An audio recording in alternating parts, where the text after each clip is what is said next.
Hi Dramione fam, I am back with part 2 of my top 10 Dramiones that I've read so far this year. Number 5 is going to be Hogwarts, A Home by Choral Collective. This is a long, sweeping wartime AU where Dumbledore was unalived before sharing any Horcrux information with Harry, and now the Order and their army are stationed at Hogwarts to fight the Death Eaters, and Hermione gets paired with Theo, as the smartest ones there, to research and try to figure out how to, end Voldemort, while Draco tries to figure out how to keep them all safe. But it is the pansy of this fic that still lives way down here in the deepest part of my heart.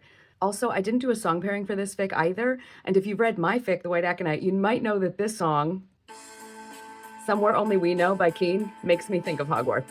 This line, this could be the end of everything, so why don't we go somewhere only we know?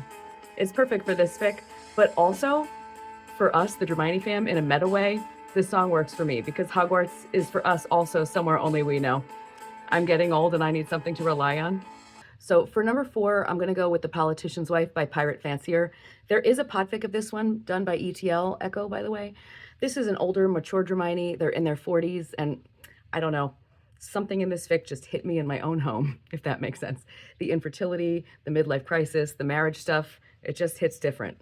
I spent most of my time reading this fic crying, even though it's not a sad fic. For number 3, I'm going to cheat and split between 2 non-Dramiones. I have talked about both of them super recently, so I don't feel I need to say very much, but now I am very much on the Pansmini train after reading A Red Rose Grew Up Out of Ice Frozen Snow by Pies of Rage, and I am very, very much on the Sevmini train after reading Intermundane by Anna Getty.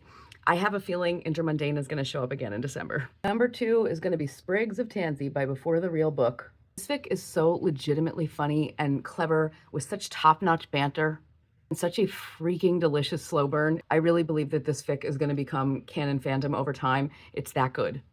Also, the author's notes are worth the price of admission for that one alone.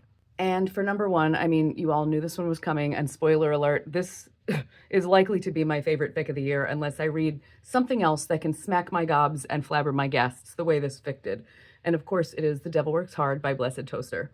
And it's just an undeniably god-tier fic, and I will accept no criticism. I never got to do a song pairing for this one either, but I recently heard this song again, and I was like, yes, this is the perfect song for this fic. This is Dress by T Swift. I mean, the line about I'm spilling wine in the bathtub, you kiss my face and we're both drunk, perfection.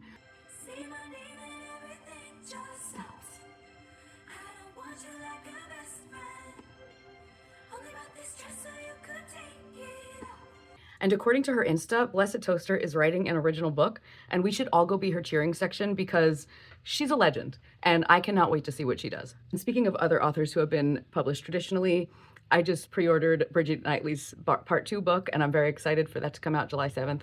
All right, that's the look, and that's my list so far. What are your top fics for the year?